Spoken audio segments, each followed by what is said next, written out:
1857 ये सिर्फ एक साल नहीं है, ये एक ऐसा मोड़ है जिसने भारत के इतिहास को हमेशा के लिए बदल कर रख दिया। आज हम उसी विद्रोह की कहानी में गहरे उतरेंगे, एक ऐसी बगावत जिसने एक पूरे साम्राज्य की नींव हिला दी और एक नए राष्ट्र के जन्म की जमीन तैयार की।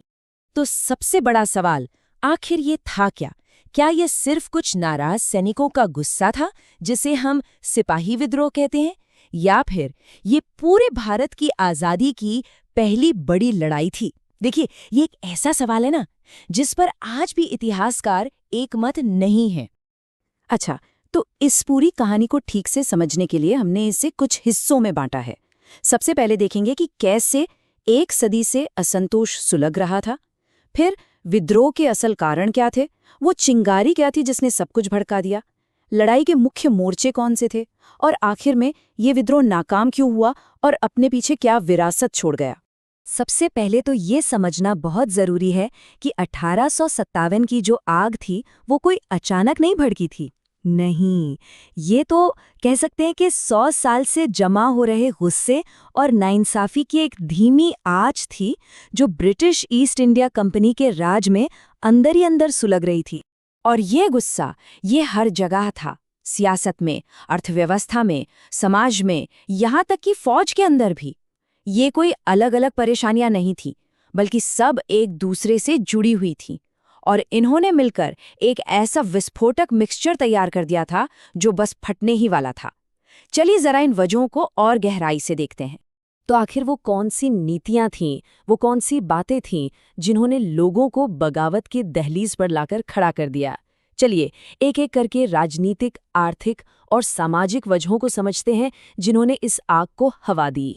अगर सियासी मोर्चे की बात करें तो अंग्रेजों ने बहुत चालाकी से धीरे धीरे भारतीय शासकों की ताकत को खत्म करना शुरू कर दिया। सहायक संधि और व्यवगत का सिद्धांत जैसी जो नीतियां थी ना, वो इसी का हिस्सा थी। इन पॉलिसियों का इस्तेमाल करके उन्होंने एक के बाद एक राज्य हड़प लिए, जिससे यहाँ के राजा और नवाब सब के सब बेबस और गुस्से से भरे हुए थे। और आम लोगों का क्या? उनके लिए तो जिंदगी बस मुश्किल ही होती जा रही थी। अंग्रेजों की जमीनी नीतियों ने किसानों को कर्ज के बोझ तले दबा दिया, और उधर उनके सस्ते माल ने यहाँ के कारीगरों का काम धंधा चौपट कर दिया। और तो और ईसाई मिशनरियों का प्रचार और समाज सुधार के नाम पर जो दखलंदाजी हो रही थी, उससे लोगों को लगने लगा कि भाई अब तो हमारी संस्कृति और हमारा धर्म दोनों ही खतरे में है। और सबसे बड़ी विडंबना देखिए, जिन भारतीय सैनिकों यानी सिपाहियों के दम पर अंग्रेजी साम्राज्य खड़ा था, उन्हीं के साथ भेदभाव हो रहा था। वेतन कम, प्रमोशन का कोई चांस नहीं, और ऊपर से उनके धर्म और रीति रिवाजों का अपमान। अब ऐसे में कोई कब तक वफादारी निभाएगा? तो माहौल एकदम तैयार था। पूरा देश जैसे एक बारूद के ढेर पर बैठा था। बस इंतजार था एक चिंगारी का, और वो चिंगारी आई एक नई राइफल के कारतूस की शक्ल में।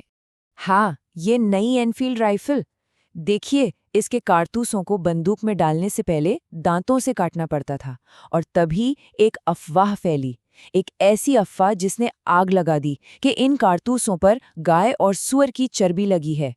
अब सोचिए, हिंदुओं के लिए गाय पवित्र है और मुसलमानों के लिए सूअर हराम। ये सिर्फ एक अफवाह नहीं थी, ये उनके धर्म पर, उनकी आस्था पर सीधा हमला था। और इसके बाद तो चीजें बहुत तेजी से बदली। मंगल पांडे ने अकेले इसके खिलाफ आवाज उठाई और उन्हें शहीद कर दिया गया। फिर मेरठ में एक पूरी पलटन ने बगावत कर दी, और 10 मई को मेरठ के वो सिपाही दिल्ली की तरफ चल पड़े। बस अब वापसी का कोई रास्ता नहीं था, विद्रोह शुरू हो चुका था। मेरठ से उठी ये चिंगारी देखते ही देखते एक बड़ी आग बन गई। बहुत तेजी से ये पूरे उत्तर और मध्य भारत में फैल गई। दिल्ली, कानपुर, लखनऊ, झांसी, बिहार, ये सब लड़ाई के बड़े सेंटर बन गए। और हाँ, दिल्ली पर कब्जा करना एक बहुत बड़ा सांकेतिक कदम था। बागियों ने बूढ़े मुगल बादशाह बहादुर शाह जफर को अपना नेता बना दिया। अब देखिए, भले ही उनके पास असल में कोई ताकत नहीं बची थी, लेकिन उनका नाम मुगल साम्राज्य की पुरानी शान का प्रतीक था, और इससे इस पूरी बगावत को एक चेहरा मिल गया, एक पहचान मिल गई। और सिर्फ दिल्ली ही नहीं, पूरे देश में बड़े बड़े नेता सामने आए। कानपुर में नाना साहेब, लखनऊ में बेगम हजरत महल, और हाँ, झांसी की वो महान रानी लक्ष्मीबाई। ये सब लोग अपने अपने इलाकों में अंग्रेजी हुकूमत के खिलाफ लड़ाई का चेहरा बन गए। इन बागियों की हिम्मत ऐसी थी कि उनके दुश्मन यानी अंग्रेज भी उनकी तारीफ करने पर मजबूर हो गए। बिहार के 80 साल के कुंवर सिंह का ही उदाहरण ले लीजिए। एक अंग्रेज इतिहासकार ने उनके बारे में लिखा था कि उस बूढ़े राजपूत ने ब्रिटिश सत्ता के खिलाफ गजब की बहादुरी और शान से लड़ाई लड़ी।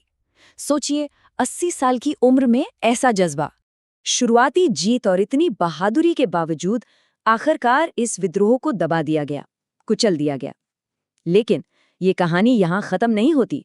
भले ही ये बगावत नाकाम रही, पर इसका असर इतना गहरा था कि उसने इस पूरे उपमहाद्वीप का भविष्य ही बदल डाला।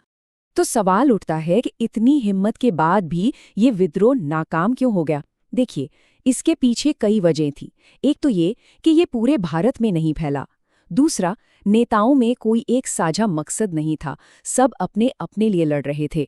और सबसे बड़ी बात, बागियों के पास अंग्रेजों जैसी संगठित सेना और आधुनिक हथियार नहीं थे।